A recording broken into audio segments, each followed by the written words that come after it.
विधानसभा उपाध्यक्ष को लेकर सियासत तेज हो गई है। सपा के बागी को विधानसभा उपाध्यक्ष बनाने की तैयारी की जा रही है। सपा विधायक के तौर पर उपाध्यक्ष के पद पर बैठाने की तैयारी पिछली विधानसभा में भी हो चुका है सफल प्रयोग। सपा विधायक रहते नितिन अग्रवाल को बनाया गया था उपाध्यक्ष। उपाध्यक्ष का पद विपक्ष के बड़े दल के पास रहता है। बागी विधायकों की सदस्यता खत्म करने में जुटी है समाजवादी पार्टी। तो बड़ी खबर आपको बता दें, विधानसभा उपाध्यक्ष को लेकर अब सियासत तेज होती हुई नजर आ रही है। यूपी विधानसभा उपाध्यक्ष को लेकर सियासत तेज हो गई है।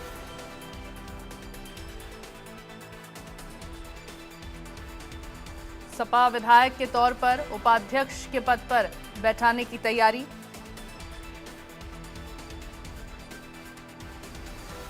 सपा विधायक रहते नितिन अग्रवाल को बनाया गया था उपाध्यक्ष।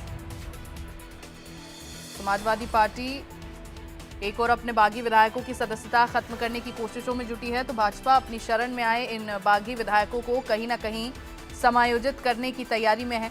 इसी क्रम में सपा के एक बागी विधायक को विधानसभा का उपाध्यक्ष बनाने की तैयारी की जा रही है।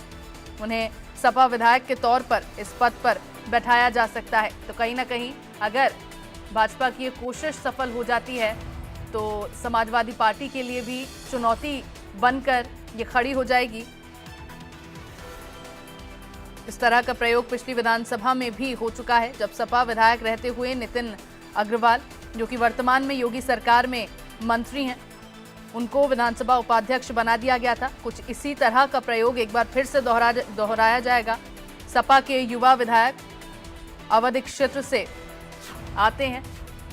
फिलहाल समाजवादी पार्टी के बागी विधायक को उपाध्यक्ष के पद पर बैठाए जाने की तैयारी की जा रही है। बीजेपी की ये कोशिश समाजवादी पार्टी के लिए एक बड़ी चुनौती खड़ी कर सकती है।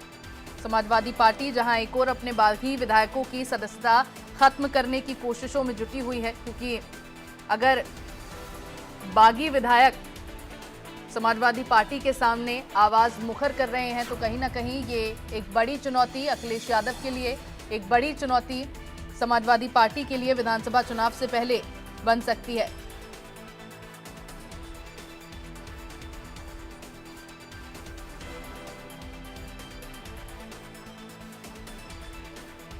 समाजवादी पार्टी की ओर से एक और अपने बागी विधायकों की सदस्यता खत्म करने की कोशिश की जा रही है, तो भाजपा अपनी शरण में आए इन बागियों को कहीं ना कहीं समायोजित करने की तैयारी में है।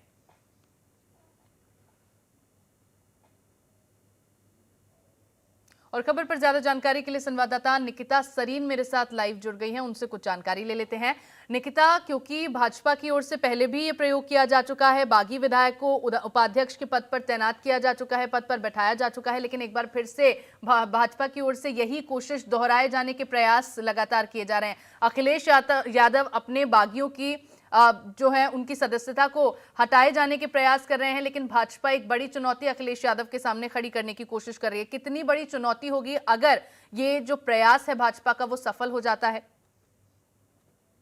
देखिए, भारतीय जनता पार्टी जरूर अब स्ट्रैटेजी कहीं ना कहीं जरूर अपनाएगी, क्योंकि अब देखिए आगामी कुछ महीनों में बाई इलेक्शंस होंगे और उसके बाद 2027 पे पूरा फोकस होगा। ऐसे में उत्तर प्रदेश विधानसभा उपाध्यक्ष को लेकर के अब सियासत भी तेज हो गई है। ऐसे में समाजवादी पार्टी के बागी जो है वो विधानसभा जो उपाध्यक्ष हैं वो बनने की तैयारी में है, जिसमें समाजवादी पार्टी विधायक के तौर पर उपाध्यक्ष के पद पर बैठने की यहाँ पर तैयारी भी हो रही है। जिस तरीके से पिछली विधानसभा में भी यही चीजें दोहराई गई थी, इनका उपयोग हुआ था, जो सफल हुआ था। और साथ ही साथ समाजवादी पार्टी विधायक रहे जो अग्रवाल है, नितिन अग्रवाल, उनको भी बनाया गया था समाजवादी पार्टी विधानसभा उपाध्यक्ष। अब देखिए, ऐसे में जिस तरीके से बीजेपी में शामिल होने, साथ ही साथ ये जो मंच साझा करने और प्रचार करने में जो पूरे सबूत है वो जुटाए जा रहे थे, और ऐसे में ही देखिए विधानसभा उपाध्यक्ष का पद विपक्ष के बड़े जो दल हैं उनके पास में है।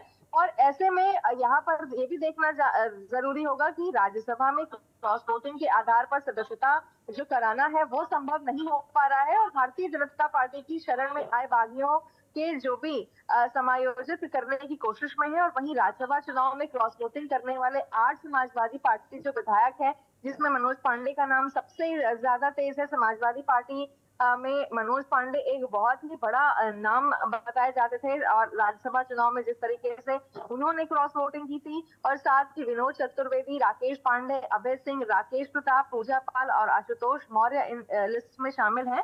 और वहीं गायत्री प्रसाद प्रजापति की जो पत्नी है महाराजी देवी, वो इन्होंने भी चुनाव में हिस्सा नहीं लिया था, और ऐसे में महाराजी देवी और पल्लवी पटेल भी समाजवादी पार्टी ने नहीं निर्णय लिया था, और अब सदस्यता खत्म करने पर पत्र आने के बाद विधानसभा अध्यक्ष निर्णय लेंगे। तो ऐसे में ये एक बड़ी स्ट्रैटेजी जी। जरूर हो सकती है। एक तरफ जहां अखिलेश रणनीति कर रहे हैं, ऐसे में अब भारतीय जनता पार्टी अगर ये दांव खेलती है तो कहीं ना कहीं समाजवादी पार्टी के लिए चुनौती जरूर होगी। जी बिल्कुल निकिता, चुनौती तो बहुत बड़ी होगी। साथ ही साथ अगर ये दांव भाजपा की ओर से लगाया जाता है तो क्या संभावनाएं होंगी? क्या सपा के पास या फिर विपक्ष के पास कोई ऐसा तोड़ होगा इसका जिससे इस प्रयास को बीजेपी के रोके जा सके? अब देखिए, स्ट्रैटेजीज दोनों तरह से लगती है। अब जिस तरीके से जब राज्यसभा के वक्त, चुनाव के वक्त जिस तरीके से कई ऐसे समाजवादी पार्टी के चेहरे थे जिन्होंने क्रॉस वोटिंग की थी, समाजवादी पार्टी उस वक्त उन्होंने ऐसा कुछ नहीं किया था। लेकिन अब एक चुनौती जरूर है, क्योंकि अब कहीं ना कहीं जो वोट परसेंटेज है वो छिटक के इधर उधर जरूर जाएगा। ऐसे में अब समाजवादी पार्टी क्या कुछ स्ट्रैटेजी अपनाती है, कैसे रोकती है, ये भी एक अहम मुद्दा जरूर रहेगा। जिस तरीके से अब देखिए बाई इलेक्शंस भी होने हैं, जी। अब 10 सीटों पर बाई इलेक्शन होने हैं, दोनों पार्टी के पास मौका है, और खासकर भारतीय जनता पार्टी के पास भी मौका है कि वापस से अपना एक कमबैक कर सके, क्योंकि उनका जो परफॉर्मेंस रहा था लोकसभा चुनाव में उत्तर प्रदेश का, वो निराशाजनक जरूर रहा था। फिलहाल अब ऐसे में देखने वाली बात यह होगी कि क्या कुछ स्ट्रैटेजीज अब सभी राजनीतिक दल लेकर आते हैं इन बिल्कुल चीजों में। निकिता, चाहे बात उपचुनाव की हो, चाहे आगामी विधानसभा चुनाव की हो, हर एक चुनाव को लेकर समाजवादी पार्टी की ओर से खासतौर पर फूंक फूंक कर कदम रखा जा रहा है। जो प्रदर्शन लोकसभा चुनाव में समाजवादी पार्टी का रहा है उसके बाद, लेकिन अब देखना होगा कि आगे इस चुनौती से कैसे अखिलेश यादव निपटते हैं। बहुत बहुत शुक्रिया निकिता आपका तमाम जानकारियों के लिए।